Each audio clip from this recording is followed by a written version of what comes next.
Welcome everyone, क्या हाल चाल आप सभी लोग। So we are back on D U परीक्षा and yes you are able to see एकदम सही। We are with our physical chemistry का फर्स्ट यूनिट, जो कि आप सभी को पता है basic concept of thermo chemical thermodynamics का है। क्या करेंगे? पीवाईक्यूज करेंगे, यूनिट वाइज पीवाईक्यूज इसके स्टार्ट करने जा रहे हैं। जैसा कि बहुत सारे बच्चों ने 2023 2024 का पेपर देख लिया होगा। अब और ज्यादा आपको जो है उसमें लग रहा होगा कि यार एक बच्चे ने पूछा था कि जो हमारे फिजिकल केमिस्ट्री के क्वेश्चन है क्या वो रिपीटेड नहीं होते। बेसिकली उन्होंने ये स्टेटमेंट दी थी कि जो है फिजिकल में रिपीटेड नहीं होते क्वेश्चन। ये वीडियो देखिए, आपको पता लग जाएगा। आई एम नॉट सेइंग कि बहुत ज्यादा रिपीट होंगे, वो मैंने भी खुद भी बोला है उन पेपर्स में कि फिजिकल में बहुत, क्योंकि क्वेश्चंस भी कम मिल रहे थे तो रिपीटेड होने के चांसेस कम है। बट इन वीडियोस को देखने के बाद आपको पता लगेगा कि यस, फिजिकल में क्वेश्चंस रिपीटेड तो आते हैं। सो आप इन सभी चीजों को जब आप करेंगे तो आपकी तैयारी एकदम बढ़िया हो जाएगी, जैसा कि बाकी पेपर्स में भी होती है। इसका डर, फिजिकल का डर आपका एकदम खत्म हो जाएगा अगर आपने वन शॉट पीवाईक्यू 2023 2024 का कर लिया। डर खत्म हो जाएगा। मैं डर, मेन चीज ये है, डर खत्म हो जाएगा आपका। अगर डर खत्म हो गया तो आप उस पे जो है खुद ही हर चीज को ओवरकम कर लेंगे, बढ़िया स्कोर करेंगे, डिसेंट स्कोर करेंगे। I am again not saying कि मतलब टॉप मारेंगे, बढ़िया स्कोर आएगा, इतना मैं पक्का श्योरिटी के साथ कह सकता हूँ। क्योंकि थर्मोडायनेमिक्स है, फिजिकल है, थोड़ा सा हाथ रोक के बोल रहा हूँ मैं, इसलिए नहीं बोल रहा टॉप करने का। बाकी सब्जेक्ट में हाँ आराम से टॉप हो जाएगा, उसमें कोई दिक्कत की बात नहीं है अगर आप प्रॉपर्ली सब कुछ फॉलो करेंगे। इसमें हाँ बोल रहा हूँ डिसेंट स्कोर, बढ़िया स्कोर आएगा, खराब स्कोर बिल्कुल नहीं आएगा। तो हर चीज को देखिएगा, समझिएगा, बढ़िया से करिएगा और ज्यादा से ज्यादा वीडियोस को शेयर करते रहिए। बस यही एक पॉइंट रहता है मेरा हमेशा कि ज्यादा से ज्यादा शेयर करिए अपने दोस्तों के साथ, लाइफ साइंस वाले बच्चों को उनकी वीडियो पहुंचाइए। तो फिर स्टार्ट करते हैं अपना लेक्चर। आप बाकी सारी चीजें देख के रखिएगा। फिजिकल केमिस्ट्री की जो है आपको लिंक उसकी आई टैब पे डलवा दूंगा मैं, उसकी प्लेलिस्ट की, तो आप उसको प्लीज देखते रहिएगा। स्टार्ट करते हैं फिर अपना लेक्चर। डी यू बराबर X Y square D X plus X square Y D Y and D W दे रखा है। तो internal energy and work done का फंक्शन हमें दे रखा है। Ascertain whether D U and D W are exact और इन एग्जैक्ट डिफरेंशियल। तो सबसे पहले पता करना है हमें कि एग्जैक्ट और इन एग्जैक्ट डिफरेंशियल है या नहीं। तो उसी के लिए हमारी थ्योरम है जिसका नाम होता है क्या, यूलर्स थ्योरम, जो बताती है हमें जैसे अगर कोई फंक्शन है D Z is equal to M D X plus N D Y, आप कुछ मत करिए, del M by del Y कर दीजिए एट कॉन्स्टेंट एक्स। उसको चेक करिए क्या वो del N by del X at constant Y के इक्वल है। अगर इक्वल है तो मजा आ गया, मजा आ गया का मतलब वो हो गया आपका एग्जैक्ट डिफरेंशियल। अगर नहीं मजा आया तो मतलब आपका हो गया इन एग्जैक्ट डिफरेंशियल। नहीं बताने का मतलब इक्वल नहीं हुआ, तो ठीक है।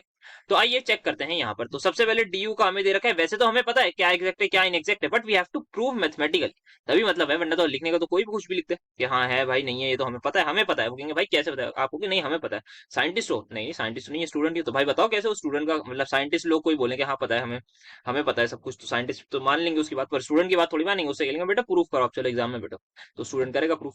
तो जैसे कि अब करते हैं। तो यहाँ पे एम क्या है, एक्स वाई स्क्वायर। एन क्या है आपका, सर एन है आपका एक्स स्क्वायर। दूसरा तरीका और ये भी इसका होता है, आप सभी को वो चीज पता ही होगी कि ये आपका बेसिकली कुछ नहीं होता, ये आपका होगा नहीं, एम आपका किसके इक्वल होता है, एम जो है आपका इक्वल होता है del Z, change in Z with respect to change in X at constant Y. M आपका इसके इक्वल होता है। फिर del M Y del M Y del M Y del M Y del Y को मैं बता रहा हूँ क्या लिखते हैं, del square Z upon del Y del X लिखते हैं ना, यानी यहाँ से लिखते हैं। तो बस ये बात आया हो आप सभी को पता ही होगी। तो यहीं पर डायरेक्टली यहाँ पे सबसे पहले डेल एम वाई अगर डेल वाई करूं एट कांस्टेंट एक्स, मतलब मुझे डिफरेंशिएट करना है एक्स वाई स्क्वायर को with respect to Y. Sir अगर y के रिस्पेक्ट पे आपको डिफरेंशिएट करना है तो क्या x को कांस्टेंट मानना होगा या नहीं? सर बिल्कुल मानना होगा। तो x कांस्टेंट, y स्क्वायर का डिफरेंशिएशन 2y, तो 2xy आ जाएगा यानी बिल्कुल आ जाएगा। अब जरा बात करिए del N Y del Y की, नहीं del N Y del X की at constant y।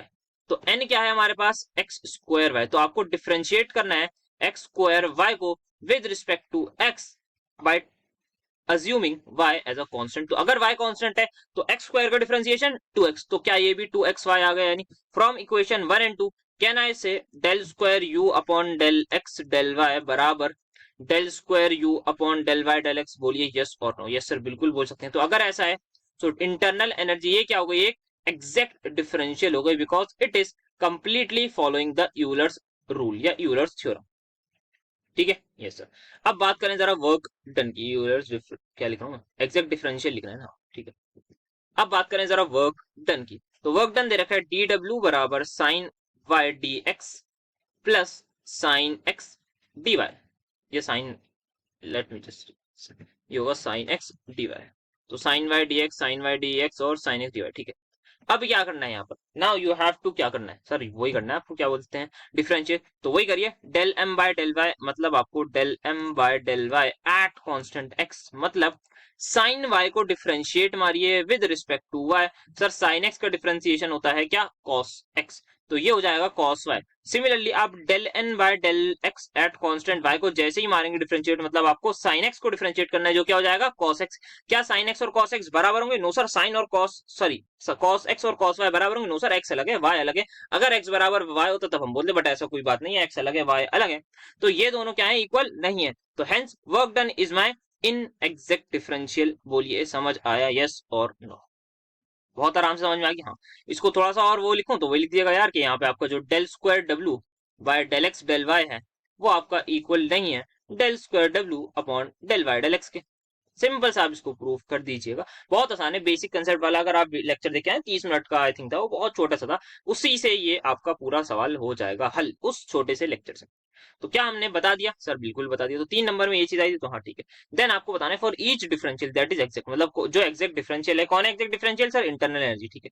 Find the function of which it is differential by integrating over a suitable path, show the diagram. अच्छा, तो अब हमें जो है, जैसे कि आप लोग देख सकते हैं, क्या यहाँ पे मैं बोल सकता हूँ इंटरनल एनर्जी आप सभी की आंखों के सामने फंक्शन है एक्स और वाई का, सर बिल्कुल है। तो मुझे यही फंक्शन निकालना है, जो एक्स और वाई का फंक्शन है ना, मुझे निकालना है क्या रिलेशन है यू का विद एक्स और वाई। यहाँ पे हमने डी यू का लिख रखा है, but I have to tell the function कि मेरा क्या है यू का। सो सबसे पहले आइए जरा देखिए इस फंक्शन को। आपके पास दो ऑप्शन है, एक ऑप्शन ये कि del U by del X को एट कांस्टेंट वाई को क्या मैं लिख सकता हूँ, एक्स क्या लिखूंगा, मैंने किसको माना है, वाई को कांस्टेंट माना है, तो एक्स वाई स्क्वायर आ गया है, एक्स वाई स्क्वायर। और del U by del Y को एट कांस्टेंट एक्स पर मैं लिख सकता हूँ एक्स स्क्वायर वाई, लिख सकता हूँ, यानी इतना मुझे बताती है सर, बिल्कुल लिख सकता हूँ। क्या करूंगा, किसी भी को भी ले लीजिए, जिसका मन करे, जो आपकी मन मर्जी हो, उस इक्वेशन को आप ले लीजिए। मैं इस वाली को ले लेता हूँ, तो यहाँ पे अब जरा देखिए, मैं इसको उधर भेज रहा हूँ, D U is equal to X Y square, या डेल यू ही लिख दीजिए, डेल एक्स हो जाएगा। जरा इंटीग्रेट तो करिए, सर कर देते हैं, कहां से कहां तक, लिमिट वगैरह ऐसे नहीं डालते हैं, तो हम क्योंकि इसको कर देते हैं इंडेफिनेट इंटीग्रेशन, तो डेल यू का इंटीग्रेशन यू हो जाएगा इज इक्वल टू एक्स का differentiation with respect to DX, sir X square by two, तो Y square as it is X square by two बार आ जाएगा, क्योंकि हमने इंडेफिनेट करा है तो कोई कांस्टेंट लगा देता हूं मैं सी, तो यू जो है हमारा मिल गया half of X square Y square plus C, where C is the integrating constant, ये बोलते हैं ना उसे, कांस्टेंट ऑफ इंटीग्रेशन, ठीक है। ओके सर, नाउ अब क्या करें, सेम इस वाली से करके देखिएगा, आंसर सेम आएगा, ठीक है। तो ये आपको क्या मिल गया, ये आपको फंक्शन हमें मिल गया, so we have got the function, जो भी हमें फंक्शन चाहिए था वो हमें मिल गया। नाउ अब क्या करना है, अब हमें पाथ के बारे में बात करनी है। सो कैसे हम पाथ का पता करें, तो आप देख सकते हैं एक्स और वाई का फंक्शन है इंटरनल एनर्जी। यहाँ पे हमने क्या पाथ चुना होगा, यहाँ पे पाथ को मैं थोड़ा सा समझाना चाहूँ। So what we are going to do is, हम लेते हैं पाथ, स्टार्ट करेंगे ओरिजिन से 0,0 से, 0,0 से हम ऐसे पॉइंट पर गए जहां पर वो है एक्स कॉमा वाई, ऐसे ही पॉइंट पर गए, तभी इंटरनल एनर्जी जो है वो फंक्शन है हमारे पास। तो पाथ में जो चूज कर रहा हूँ वो ये कर रहा हूँ, 0,0 से सबसे पहले मैं जाऊंगा 0,x पर, फिर ये पॉइंट क्या है सर, ये 0,x है, फिर इससे मैं जाऊंगा एक्स कॉमा, सॉरी एक चीज गलत हो गई, यहाँ x,0 आएगा, तो मैं ये वाला पाथ चूज कर रहा हूँ कि मैं पहले पाथ 1 पे आऊंगा, फिर पाथ 2 पे जाऊंगा। अब जरा इसको समझिएगा, ये आ जाएगा मेरा पाथ 2, इसको जरा समझिएगा ध्यान से। आइए, सो पाथ 1 जो है अलोंग एक्स एक्सिस पे, आप देखिए सबसे पहले आप डी यू को देखिए, क्या है सर, डी यू था आपका X Y square D Y X Y square, sorry D X plus X square Y D Y. Now path 1 की अगर मैं बात करूं, मैं इसको कर रहा हूं इंटीग्रेट, कर दूंगा मैं इंटीग्रेट, कोई दिक्कत की बात नहीं। पाथ 1 में जरा लिमिट्स बताइए क्या, सर पाथ 1 की अगर आपको लिमिट बताएं, तो 0,0 से आप शुरू हो रहे हैं और x,0 पर आ रहे हैं। आपको मैं प्रॉपर इंटीग्रेट करके दिखा दूं, सर दिखा दीजिए, कोई बात दिक्कत की बात नहीं। सबसे पहले एक चीज देखिए, मुझे बताइए y वेरिएबल के बारे में, सर यहाँ 0 यहाँ 0, क्या y कांस्टेंट है, यानी सबसे पहला क्वेश्चन सर है, तो क्या आंख बंद करके dy को 0 बोल सकता हूँ, बिल्कुल बोल सकते हैं, बोल सकता हूँ या नहीं सर, बिल्कुल बोल सकते हैं, क्यों नहीं बोल सकते। तो ये वाली चीज इसमें 0 आ गई, सो फॉर पाथ 1 ये चीज तो मेरी 0 आ गई। अब जरा आप इसको इंटीग्रेट करेंगे तो आप कहेंगे सर ये हो जाएगा X square Y square by 2 हो जाएगा, but now you have to put limits as well, तो 0,0 से आप पुट करेंगे क्या, x,0, एक बार आप डालेंगे x की वैल्यू x और y की वैल्यू 0, तो x square 0 square by 2 minus zero zero square by two, तो ये क्या चीज हो जाएगी अल्टीमेटली जीरो। तो ये आपका आ गया पाथ वन में जीरो। अब पाथ टू की अगर मैं बात करूं, ध्यान से देखिएगा, पाथ टू की बात करूं तो ये है मेरे पास एक्स कॉमा जीरो से एक्स कॉमा वाई। तो वही दोबारा मैं लिख रहा हूं अपना फंक्शन डी यू बराबर X Y square D X plus X square Y D Y. Integrate करना है कहां से कहां तक सर, इसको भी करना है आपको एक्स कॉमा जीरो से एक्स कॉमा वाई, ये आपका पास हो गया। ध्यान से देखिए आंखें खोल के, क्या एक्स कांस्टेंट है या नहीं? तो क्या मैं dx को जीरो बोल सकता हूँ? इस वाली चीज को हटा दूं, हटा दीजिए। अब आइए इसको इंटीग्रेट कर दीजिए, तो आप बोलेंगे सर इसका इंटीग्रेशन हो जाएगा X square as it is Y square by two आ जाएगा। लिमिट्स जरा पुट कीजिए, एक्स डालना है दोनों बार, एक्स कॉमा वाई से लेके एक्स कॉमा जीरो, तो ये आ जाएगा पहली बारी में X square Y square by two minus X square zero square by two, और ये आपका हो जाएगा X square Y square by two. क्या यही आपका जो था मेन फंक्शन वही आ रहा था? क्या आपका जो आप बोल सकते हैं डी यू, या फिर यू अगर आप इसको मान रहे हैं डी यू तो ठीक है, अदरवाइज आप बोलिए कि आपका जो फाइनल फंक्शन था दैट इज योर यू, वो आपका इसी के इक्वल आ रहा था। बस हाँ आपने क्योंकि यहाँ लिमिट डाली, अदरवाइज आप इंटीग्रेशन कांस्टेंट लगा लेंगे सी, ये आपका फंक्शन आएगा। तो टोटल वर्क डन क्या है, सॉरी टोटल वर्क डन बोल रहा हूँ, टोटल इंटरनल एनर्जी आप बोल सकते हैं क्या आया है, वो सम ऑफ बोथ द इंटीग्रल्स, दोनों जो पाथ हमने चूज करे उन दोनों को जब हमने ऐड करा तो हमें जो है मिल गई है हमारा इंटिक, ये बेसिकली जो मेन हमारा फंक्शन था। सो ये हम बोलेंगे हमने यहाँ पर प्रूव कर दिया। So that's how you have to prove. तो इस तरीके से आप ध्यान रखिएगा, प्रूफ अगर करने को आ जाए तो इस तरीके से करना है। सबसे पहले एग्जैक्ट और इनएग्जैक्ट डिफरेंशियल में किसी को कोई डाउट नहीं होना चाहिए कैसे मैंने प्रूव करा। जब आपको कोई भी वेरिएबल दे रखा है फंक्शन, आप उसमें कोई डाउट नहीं होगा। नेक्स्ट क्या बात हुई कि फॉर ईच डिफरेंशियल जो एग्जैक्ट है उसको हम किस तरीके से शो करना है, तो आप कुछ नहीं करिए, अज्यूम कर लीजिए, एक पाथ अज्यूम कर लीजिएगा कि 0,0 से x,y तक जा रहे हैं। उसको आप थोड़ा सा बस तोड़ दीजिए, 0,0 से पहले आप गए x,0 पर, फिर x,0 से गए x,y पर, तब आप इंटीग्रेट मार दीजिए, आराम से आपका आंसर आ जाएगा। समझ आया? इंटीग्रेशन ही करिए। Now what are exact and inexact differential? तो बहुत ज्यादा बात कर रखी है क्या? हाँ सर बिल्कुल कर रखी है।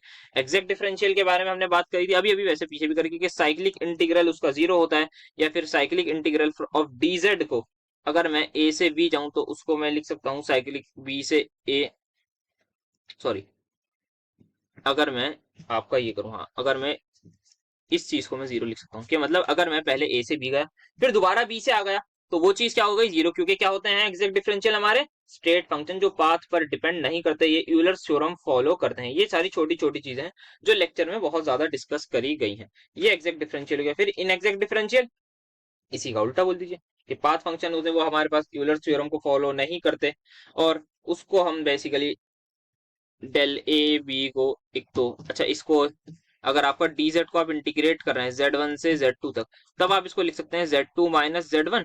But in case of inexact आप अगर डी जेड को इंटीग्रेट कर रहे हैं, एक तो पाथ वाली चीज जीरो नहीं होती सबसे पहले तो, अगर आप ए से बी गए बी से ए आए और आप सोच रहे हैं कि वो चीज जीरो आ गई, द आंसर इज नो। आपका जो है वो क्योंकि क्या है पाथ फंक्शन है तो वो पूरा पाथ पर डिपेंड करेगा। ठीक है।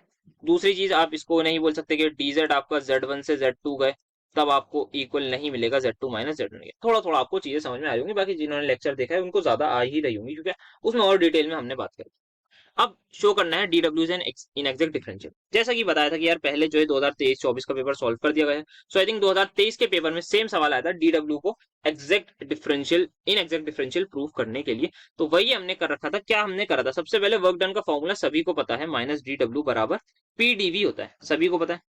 अब वॉल्यूम जो क्या है, क्या मैं बोल सकता हूँ function of pressure and temperature है। हाँ तो अब जरा डीवी की वैल्यू मैं यहाँ से लिख दूंगा। मैंने डीवी की वैल्यू लिख दी del we by del P at constant P into DP plus del we by del T at constant P into D और यहाँ पे पुट कर दी। ठीक है, एक चीज हो गई ना। अब जरा ध्यान से समझिए, हमें ये भी पता है कि वर्क डन जो है वो function of pressure and temperature होगा। वर्क डन जो है वो फंक्शन ऑफ टेम्परेचर होगा। तब हम क्या करेंगे? अच्छा सर ये पता कैसे लगा? बेटा ये पता हमें ऐसे लगा कि जैसे ही मैंने डीवी की वैल्यू डाली यहाँ, डीवी की वैल्यू यहाँ पे पुट करी, तो आप देखिए यहाँ पे डी डब्ल्यू ही आ गया ना, यहाँ पे माइनस डी डब्ल्यू था बेसिकली, तो ये आपका आपके सामने आ गया। डीपी क्या बता रहा है? डीपी बता रहा है कि जो डी डब्ल्यू है वो डिपेंड कर रहा है डीपी पर मतलब प्रेशर पर, और डीटी पर मतलब टेम्परेचर पर। So we can write D W is equal to del W by del P at constant T into DP this this. ठीक है। नाउ अब हम क्या करेंगे? अब हम इनको कंपेयर कर लेंगे क्या, कि del W by del P at constant T जो है आपका इस वाली टर्म के इक्वल होगा, और del W by del T at constant भी वो आपका इस वाली टर्म के इक्वल होगा, ठीक है। सो अगर आपने इसको एक और बार डिफरेंशिएट मारा, अगर आपने इसी टर्म को एक और बार डिफरेंशिएट मारा, और अगर वो इक्वल आ गए, मतलब del square W by del T del P equal आ गए del square W by del P del T के, तब आप बोल देते कि एग्जैक्ट डिफरेंशियल है। बट क्योंकि हमें पता है, हमें प्रूफ ये करना है एग्जैक्ट डिफरेंशियल नहीं है, इनएग्जैक्ट है, तो हमें पता है ये इक्वल नहीं आएगा। अब हमें यही चीज प्रूफ करनी है कि ये इक्वल नहीं आएगा, तो हम सबसे पहले अज्यूम करेंगे कि ये इक्वल है। Let us assume to the contrary that root 2 is an irrational number. आप सभी को याद आ गई होगी, क्लास 10 की याद है। तो वही चीज आपको यहाँ पे भी अज्यूम कर लेनी है कि यार ये हम अज्यूम कर रहे हैं कि ये आपका जो है इक्वल है, मतलब आपका एक एग्जैक्ट डिफरेंशियल है। फिर हम करेंगे अपनी बात से ही कॉन्ट्रडिक्ट। सो क्या होगा, करेंगे सबसे पहले क्या, डिफरेंशिएट। तो कर देते हैं, सबसे पहले लिखेंगे del W by del T at constant P को ऐसे। फिर इसको आप प्रेशर के रिस्पेक्ट में डिफरेंशिएट मानना है, तो कैसे होगा ध्यान से। सबसे पहले इस वाली टर्म को कांस्टेंट रखा, पी को डिफरेंशिएट मारा, क्या आ जाएगा sir, P del P by del P, basically P का differentiation with respect to pressure क्या होगा, पी का differentiation with respect to DP क्या होगा सर, वन आ जाएगा। तो ये टर्म बची खाली, यहाँ पे बना चुका है प्लस। अब क्या करना है, पी को कांस्टेंट रखना है, इस पूरी टर्म को डिफरेंशिएट मारना है, तो ये क्या आ जाएगा सर, ये del square V by del P del हो जाएगा। किसी को कोई डाउट हो तो मुझे अभी के अभी बता दीजिए सर, बिल्कुल भी कोई डाउट नहीं। नेक्स्ट क्या है, अब हमारे पास है del W by del P at constant temperature. इसको एज इट इज उतारिए। अब क्या करना है, आपको इसको डिफरेंशिएट मानना है। तो सबसे पहले जो है यहाँ पर पीछे हमने कुछ करा है, एक सेकेंड रुकिए। हाँ, अब हमें टेम्परेचर के रिस्पेक्ट में डिफरेंशिएट मानना है इसको। तो फॉर टेम्परेचर, क्या प्रेशर की कुछ वैल्यू होगी सर, फॉर टेम्परेचर मतलब क्या बोले, मेरा मतलब ये है कि जो प्रेशर है हमारे पास, अगर मैं किसी चीज को with respect to temperature differentiate मार रहा हूँ, तो क्या प्रेशर, तो प्रेशर वाली टर्म तो कांस्टेंट हो जाएगी ना। उसके लिए वेरिएबल क्या है, टी ही है ना, वेरिएबल क्या है हमारे पास, टी है, और प्रेशर क्या है, पी है। पी और टी में फर्क सबको पता है ना सर, बिल्कुल पता है। तो प्रेशर जो है इस वक्त कांस्टेंट हो जाएगा, तो हम सिंपल इसको डिफरेंशिएट मारेंगे। अब हमें आंखों से भी दिख रहा है कि ये चीज, ये और ये सेम है, ये चीज कुछ एडिशनल ऐड हो रही है, तो हम पक्का लॉजिकली बोल सकते हैं कि del square W by del P del T is not equal to del square W by del T del P. ये हम वैसे भी बोल सकते हैं, बट हम क्या करेंगे, हमने क्योंकि माना था कि इक्वल है, तो हम उसको मान लेंगे इक्वल, और हम कर देंगे इक्वेट। जैसे ही हम इक्वेट कर देंगे, क्या हम इन दोनों टर्म्स को उड़ा सकते हैं क्योंकि सेम है। जैसे ये कर दिया, तो क्या मेरा del we by del T at constant P zero हो जाएगा। सर सबसे पहले बताइए इसको उड़ाएगा। अब मुझे बताइए, क्या वी एक स्ट्रेट फंक्शन है, बिल्कुल है। अगर वी एक स्ट्रेट फंक्शन है, तो क्या वी के लिए यूलर्स थ्योरम मानी जाएगी, हाँ सर, क्योंकि वी आपका फंक्शन होता है टेम्परेचर प्रेशर का। तो आप बिल्कुल लिख सकते हैं del square V by del T del P बराबर del square V by del P del T. Yes sir, बिल्कुल लिख सकते हैं, क्योंकि वी क्या स्ट्रेट फंक्शन। तो अगर ये मतलब ये दोनों पक्का फिर तो इक्वल ही चीज है, del P by del T और ये del T del P equal ही है, ठीक है। तो इसको उड़ा दिया, बचा क्या, अब हमारे पास ये बचा। अब हमें जो पता लगा वो ये पता लगा कि अगर आपने प्रेशर कांस्टेंट रखा, अगर आपने प्रेशर कांस्टेंट रखा और change in volume with respect to change in temperature की वैल्यू जीरो आई, मतलब वॉल्यूम चेंज करने पर, या फिर आप उसको बोल लीजिए बेटर टू से, टेम्परेचर चेंज करने पर कोई भी वॉल्यूम में चेंज नहीं आएगा, मतलब वॉल्यूम और टेम्परेचर एक दूसरे के इंडिपेंडेंट वेरिएबल हैं।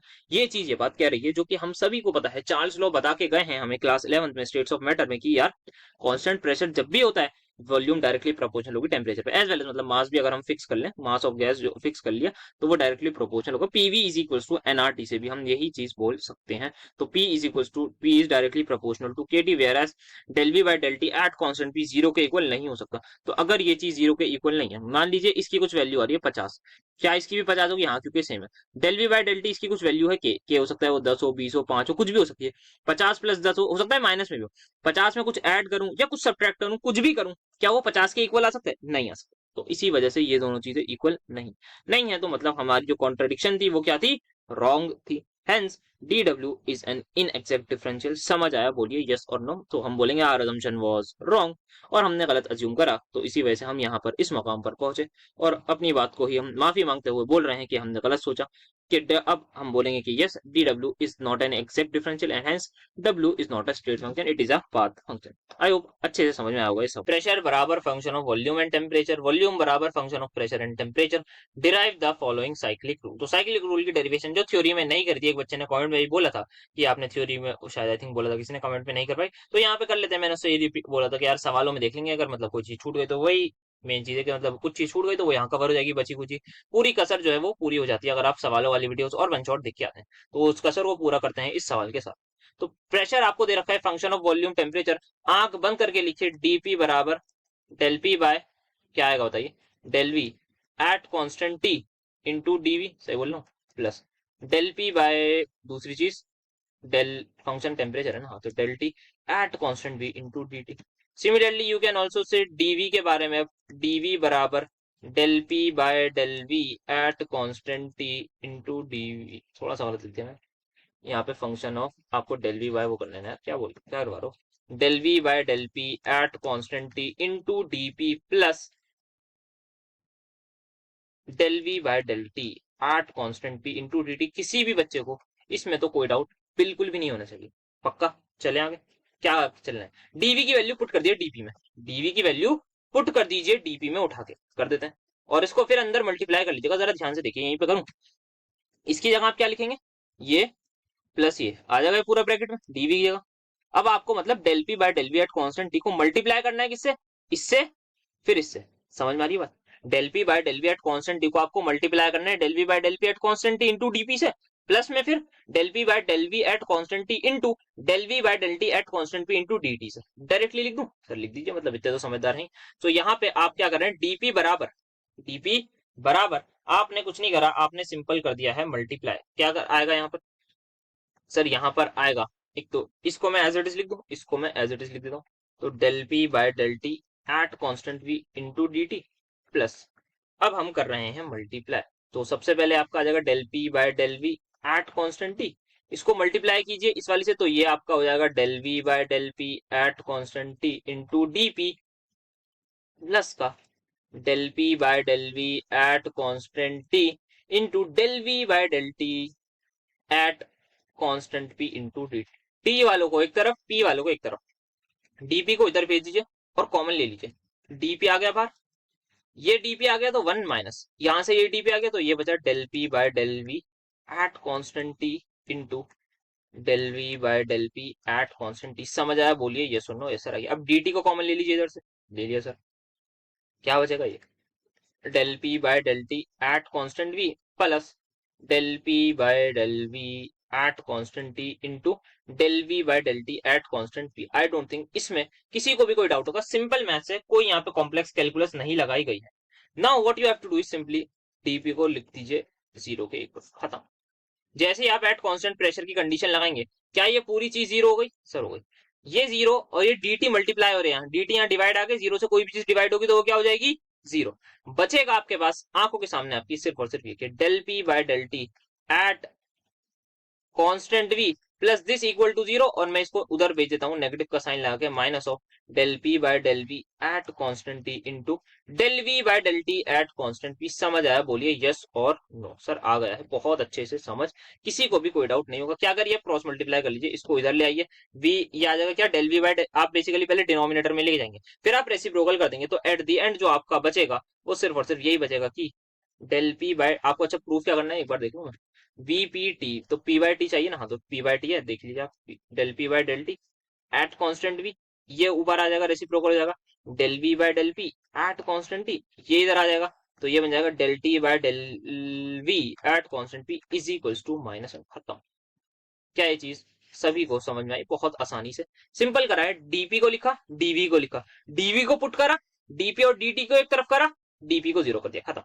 किस लिए करा, ये भी इसका रीजन भी बता सकते हैं कि यार, क्योंकि साइक्लिक रूल के अकॉर्डिंग हम बात करें, प्रेशर क्या है, एक साइक्लिक फंक्शन है। अगर साइक्लिक रूल बात करें तो हम जहां से शुरू कर रहे हैं वहीं पे खत्म कर रहे हैं, जहां से शुरू कर रहे हैं वहीं पे खत्म कर रहे हैं, तो साइक्लिक प्रोसेस में डीपी आपका जीरो होगा, तो ये लॉजिक दिया जाता है। अगर आपको बता दूं थोड़ा सा, तो ये आपने कर लिया तो हो गया सॉल्व, तो ये आपका हो जाएगा। अब आपको क्या करना है, अच्छा आप देख लीजिए, बस ऑर्डर थोड़ा सा आगे पीछे, आप इसको पीछे लिख दीजिए, फिर इसको नेक्स्ट, फिर इसको उधर, तो आप इसके अकॉर्डिंग भी बस देख लीजिएगा, del P by del we by del P है ना, हाँ ठीक है।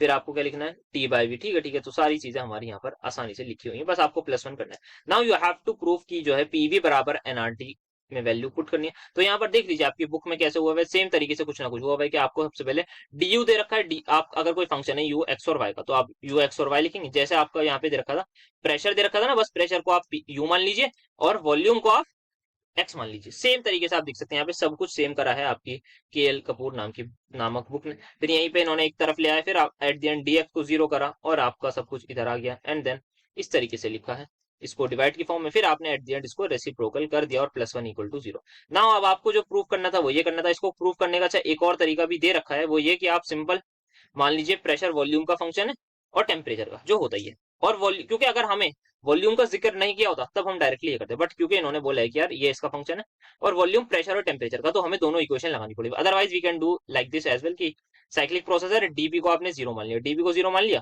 तो देख लीजिए क्या हो गया, इधर जीरो आ गया, डेल पी बाई ये बचा, ये सब आपके सामने आ गया। फिर आप डिवाइड कर दीजिए सिंपल डीवी से, किससे नहीं, डी डीवी से, एट कांस्टेंट प्रेशर से, तो आप देख लीजिए आपका साइक्लिक रूल निकल के ही आ जाता है। तो इससे भी आ सकता है, बट हमें क्योंकि लंबे तरीके से हमने दोनों तरीके से समझ लिए हैं कि मार्क्स के अकॉर्डिंग आप लोग कर लीजिएगा, क्योंकि वॉल्यूम का जिक्र कर रखा था तो हमें वॉल्यूम का डीवी वाला फंक्शन तो जरूर लेके आना था इन बिटवीन, ठीक है। नेक्स्ट यहाँ पे अब हमें प्रूफ करना है आपका पीवी बराबर एनआरटी। तो PV is equal to NRT में आप चाहे तो अलग अलग कर सकते हैं। एक तो यार आप पी बाई टी है ना, तो आप जो है सबसे पहले तो उसकी वैल्यू निकाल लीजिए विद बेसिकली प्रेशर की वैल्यू, तो प्रेशर हो जाएगा आपका एनआरटी बाई वी, फिर आप उसको डिफरेंशिएट मान लीजिए। फिर आपको अगर टी बाई वी निकालना है तो आप टेम्परेचर की वैल्यू निकाल लीजिए, वो बन जाएगा पी वी बाई एनआर, तो आप उसको डिफरेंशिएट मार दीजिए। फिर आप ये भी कर सकते हैं, दोनों तरीके आपके पास। एक तरीका ये है कि आप यहाँ पे सिंपल सा आप लगाइए प्रोडक्ट रूल, पी को कांस्टेंट रखा, वी को डिफरेंशिएट मारा, वी को कांस्टेंट रखा, इसको डिफरेंशिएट मारा, एनआर तो है ही कांस्टेंट, तो एनआर डी। अब जिसको मन करे उसको जो है कांस्टेंट मान लीजिए और अलग अलग वैल्यूज निकाल लीजिए। तो इस तरीके से भी आप कर सकते हैं, तो दोनों तरीके। यहाँ पर आपने क्या करा देखिए, डिवाइड कर दीजिए। सबसे इन्होंने क्या बोला, इन्होंने करा डिवाइड इक्वेशन को किससे, dt से, और condition of constant molar volume. मैं कह रहा हूँ आप वो भी मत कीजिए, क्या कहते हैं, डिवाइड भी मत कीजिए, आप सिंपल जो इसको dv को जीरो कर देंगे तो dp बाई dt वैसे ही आ जाएगा nr बाय v, यहाँ पे आप nr लिख दीजिए बस। ये हो गया पहली चीज। दूसरी चीज आपको क्या करनी है, आपको डेल टी वॉल्यूम वो रखनी, बेसिकली आपको प्रेशर कांस्टेंट रखना है, तो dp को जीरो कर दीजिए। dp को जीरो कर देंगे आप तो dt बाय dv आपका आ जाएगा p बाय nr, खत्म। फिर क्या करिए, dt को जीरो कर दीजिए। जैसे आप dt को जीरो करेंगे तो आप निकाल लीजिए dv बाई dp, तो आ जाएगा आपका माइनस v बाई p, आ गया, ठीक है। मल्टीप्लाई कर दीजिए, आपको इन तीनों को मल्टीप्लाई करेंगे आपका माइनस वन ही आएगा, या आप माइनस वन प्लस वन को ऐड कर दीजिए तो वो आपका जीरो हो जाएगा। आई होप चीज आराम से समझ में आई होगी। यहाँ पे बस n लिख दीजिए, यहाँ n लिख दीजिए, बस ये ऐड होगा। बहुत सिंपल सा ये सवाल था। नेक्स्ट अगर बात करें ये चीज की, तो ये भी डिस्कस कर लिए, सेम सिमिलर तरीके से ही होगा ये भी आपको प्रूफ ही करना था, तो आई थिंक सेम ही है। बाकी देख लीजिएगा अगर कुछ ऊपर नीचे तो मतलब सेम ही तरीके से लगभग सब चीजें प्रूफ होंगी। Next, what are extensive and intensive variables. बहुत बार तो नहीं, मतलब एक आध बार डिस्कस कर रखा है जो भी करा होगा लेक्चर में, कि यार एक्सटेंसिव जो होते हैं वो डिपेंड करती हैं ऐसी प्रॉपर्टी जो मास पर डिपेंड करती हैं, वेयर एज इंटेंसिव मास पर डिपेंड नहीं करती। मास किसी भी चीज का हो उस पर मास ऑफ सब्सटेंस पे एक्सटेंसिव प्रॉपर्टी जो है वो डिपेंड करती है, वेयर एज इंटेंसिव हमारी नहीं करती, पहली चीज। तो ये डेफिनेशन लिख देंगे सर, बिल्कुल लिख देंगे। अब देखते रहिए कौन कौन मास पे डिपेंड करता है कौन कौन नहीं। तो मोलर एंट्रोपी, मोलर एंट्रोपी का क्या मतलब है मुझे बताइए। एंट्रोपी पता है सर, पता है रैंडमनेस। मेरे पास इतना बड़ा एक बीकर है, इसमें बहुत सारा अमाउंट है, बहुत सारा अमाउंट है। मुझसे पूछा है इसकी आप बताइए मोलर एंट्रोपी क्या मतलब हुआ। वो कह रहे हैं आपके पास अमाउंट कितना भी हो, मुझे उससे फर्क नहीं पड़ता, मुझे बताओ एक मोल की एंट्रोपी क्या है, बस वो ये बोल रहा है question.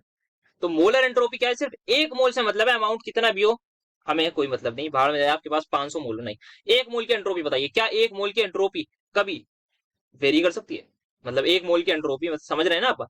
Entropy for one mole, अगर आपसे सिंपल एंट्रोपी पूछे तो आप कहते हैं हाँ इस सिस्टम की एंट्रोपी, ठीक है, जैसे जैसे रैंडमनेस बढ़ेगी या अमाउंट बढ़ेगा तो एंट्रोपी चेंज होगी, बिल्कुल होगी। गैस आपने ज्यादा ले ली, रैंडमनेस ज्यादा हो गया एंड ऑल, ये चीजें चलती रहेंगी।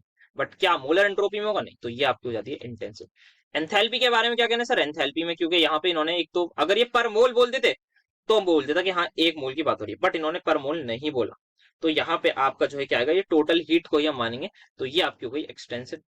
टेम्परेचर आपका इंटेंसिव होगा, ऑब्वियसली टेम्परेचर जो है हमें डिपेंड नहीं करता कि आपने कितना अमाउंट लिया है, वो आप जो है हीट पर डिपेंड करता है। हीट कैपेसिटी क्या होती है, हीट कैपेसिटी क्या डिपेंड करती है अमाउंट पर, ये answer is yes. Heat capacity होती है कोई भी सिस्टम है उसको आपको 1 केल्विन से या 1 डिग्री सेल्सियस से उसका टेम्परेचर बढ़ाना है, तो आपने कितनी heat the. So the point is कि आपने कितनी हीट दी, उस एक टेम्परेचर सी को आप लिखते हैं क्या, क्यू बाय एम। अगर मैं मास के बारे में बात करूं तो ये मास पर डिपेंड कर रही है, मास के इनवर्सली प्रोपोर्शनल है, जितना ज्यादा मास उतनी कम आपको बोलते हैं, Q is equal to M S D T होता है ना, सॉरी थोड़ा सा कुछ गलती हो रही है यहाँ पे। हीट जो है आपकी इक्वल होती है एम एस डेल्टा टी, और एम एस को मैं लिखता हूँ सी टी इंटू टी, तो सी यहाँ पे आएगा डेल्टा टी, सॉरी ये होगा। हाँ, तो यहाँ पर आपको जो है C is equal to Q by आपका आता है डेल्टा टी के इक्वल, ये आपकी क्या है हीट कैपेसिटी है, और ये अंदर से होती है M इंटू एस के equal, mass into specific heat capacity. Specific heat capacity आपकी मास पर डिपेंड नहीं करती, पर मास तो मास पर डिपेंड करता ही है। तो सी जो है आपकी हीट कैपेसिटी वो डिपेंड करती है। अगर आपने ज्यादा मास लिया तो ज्यादा हीट देनी पड़ेगी 1 केल्विन को बढ़ाने के लिए, और अगर आपने कम मास लिया तो आपको कम हीट देनी पड़ेगी। तो ये क्या हो गई सर, ऑब्वियसली हो गई आपकी एक्सटेंसिव। बढ़ते हैं नेक्स्ट सवाल पर। नेक्स्ट अगेन पूछा गया है प्रेशर क्या होता है आपका, इंटेंसिव। मोलर वॉल्यूम, 1 मोल की volume sir intensive. Specific heat capacity क्या होगी सर, स्पेसिफिक हीट कैपेसिटी का मतलब है आपको 1 केल्विन टेम्परेचर बढ़ाना है जैसे हीट कैपेसिटी में बनाया था, बट इस बार सिर्फ और सिर्फ आपके पास अमाउंट कितना भी हो, आपको 1 ग्राम का 1 केल्विन टेम्परेचर बनाना है। 1 ग्राम का 1 केल्विन टेम्परेचर बनाना है। आपके पास 500 ग्राम हो, 1000 ग्राम हो, 100 करोड़ ग्राम हो, कोई मतलब नहीं है। आपको 1 ग्राम का बढ़ाना है तो क्या मास कांस्टेंट हो गया, बिल्कुल हो गया। तो ये आपकी होती है इंटेंसिव। समझ आया, बोलिए यस सर। आगे वैसे तो शायद इस लेक्चर में ही बात करी होगी, वैसे ध्यान नहीं, पर हो सकता करते हैं। फ्री एनर्जी, फ्री एनर्जी क्या होती है हमारे पास सर, फ्री एनर्जी होती है हमारे पास गिब्स फ्री एनर्जी बेसिकली। तो वो क्या होगी सर, वो पर मोल पर भी होती है बट पर मोल नहीं भी होती। सो आई थिंक इसका answer should be extensive. Then यहाँ पर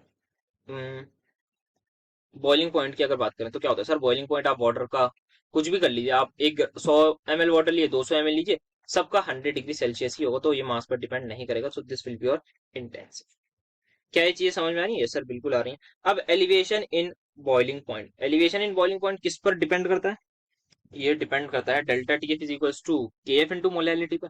हम्म, तो जितनी ज्यादा मोलैलिटी मतलब जितना ज्यादा मास ऑफ सोल्यूट, क्या उतना ज्यादा मेरा वो होगा, that is what should I से, जितना ज्यादा मेरा एक्सटेंसिव ये है, इंटेंसिव बाकी सब इंटेंसिव। हाँ, एलिवेशन इन बॉइलिंग पॉइंट का, हाँ तो एलिवेशन इन बॉइलिंग पॉइंट को कैसे बताएंगे सर, डेल्टा टी भी हमारे पास होता है के बी इंटू मोलैलिटी। क्या आप लोग जरा सा 10 सेकंड सोचिए इसका आंसर क्या होना चाहिए। सो यहाँ पर एलिवेशन इन बॉइलिंग पॉइंट जो आ रहा है अभी तक, जो थोड़ी बहुत मैंने भी देखा था, वो इंटेंसिव ही बताया जा रहा है। एक बार इसको थोड़ा सा चेक करके अपने टीचर्स से कंसल्ट करके जरूर मुझे एक बार इसका फीडबैक दीजिएगा, वो क्यों ऐसा हो रहा है। सो आई थिंक क्योंकि ये आपका इक्वल है डेल्टा टीबी के बी इंटू मोलैलिटी के, है ना, इसके इक्वल होता है। मोलैलिटी क्या है सर, मोलैलिटी है number of moles per KG of solvent, number of moles of solute पर केजी ऑफ सॉल्वेंट। तो यहाँ पर 1 किलो में कितने मोल्स हैं सॉल्वेंट के, this is my delta T. तो क्या मोलैलिटी जो है हमारे पास क्या है सर, मोलैलिटी तो खुद एक इंटेंसिव एक्सटेंसिव, बताओ मुझे सर। मोलैलिटी हमारी है इंटेंसिव, क्योंकि 1 मोल में सॉरी मोल पर केजी हो गया ना, तो हमने अमाउंट कहीं ना कहीं उसका फिक्स कर दिया कि 1 किलो में 1 किलो सॉल्वेंट में कितने हमारे पास जो है वो क्या है, नंबर ऑफ मोल्स सॉल्यूट के। बट अगर मैं इसको थोड़ा सा ओपन करके लिखूं, क्या है, डिपेंड करता है given weight of solvent divide by molar weight of solvent, को भी लिखते हैं ना, इनटू हमने कितना वेट लिया सॉरी मोलर, ये सॉल्यूट है, given weight of solute divide by molar weight of solute into given weight of solvent. अगर मैंने केजी में ले लिया, ये होती है मोलैलिटी, ये होती है मोलैलिटी। तो क्या ये मास पर डिपेंड कर रहा है सर, डायरेक्टली दिख रहा है ये मास पर डिपेंड कर रहा है। तो अगर ये मास पर डिपेंड कर रहा है तो ये एक्सटेंसिव होगी इंटेंसिव, सर ये आपकी होनी चाहिए extensive. So I think this should be extensive. बाकी एक बार हाँ थोड़ा सा आप लोग देख लीजिएगा, थोड़ा सा मतलब स्टार्टिंग में लगा इंटेंसिव, बट देन थोड़ा सा दिमाग चलाया तो देखा कि हाँ यार ये मास पर तो डिपेंड कर रही है डायरेक्टली। आप देख सकते हैं मास ऑफ सोल्यूट पर भी काफी हद तक डिपेंड हो रहा है क्या आपका, ये basically elevation in boiling point. So I think ये एक्सटेंसिव ही होगी। एक बार थोड़ा सा चेक कर लीजिएगा। सो ये थे हमारे पास कुछ क्वेश्चंस यूनिट 1 से। That's it for today's lecture, इतना ही था आज के लेक्चर में आप सभी के साथ। छोटा सा लेक्चर था क्योंकि बेसिक कंसेप्ट का था, छोटा सा यूनिट है। आगे फर्स्ट लॉ सेकंड लॉ में धूम मचाएंगे, एकदम बढ़िया से सवाल करेंगे, भर भर के सवाल आएंगे। तो उन्हीं दोनों में, वही दो अपने मेन यूनिट है, उसी दोनों में वन शॉट में टाइम दिया, उसी में पीवाईक्यूज में भी टाइम देंगे, उसी में पेपर में भी आपको टाइम लगेगा। तो टाइम वाले जो है वो फर्स्ट लॉ और सेकंड लॉ वाले हैं, तो उनमें टाइम देंगे, टाइम लेंगे भी, टाइम मांगते भी हैं वो, और तो उनको बिल्कुल एकदम उसी लेवल की रिस्पेक्ट देंगे जितनी वो डिजर्व करते हैं। तो हर इंसान को हर चीज को उतनी ही रिस्पेक्ट देनी चाहिए जितनी वो डिजर्व करे, ऑब्वियसली ये लॉजिकल बात है। तो फर्स्ट लॉ और जो सेकंड लॉ है ज्यादा रिस्पेक्ट डिजर्व करते हैं, ज्यादा टाइम देंगे, बिल्कुल उन पे अच्छा खासा इन्वेस्टमेंट लगाएंगे। तो यार वीडियोस को वही कहूंगा, शेयर करते रहिए। मिलेंगे आपसे नेक्स्ट लेक्चर में, जल्द ही देखते हैं कि आप अपलोड करेंगे फिजिकल या इनऑर्गेनिक का ही। तो thank you so much for attending my lecture.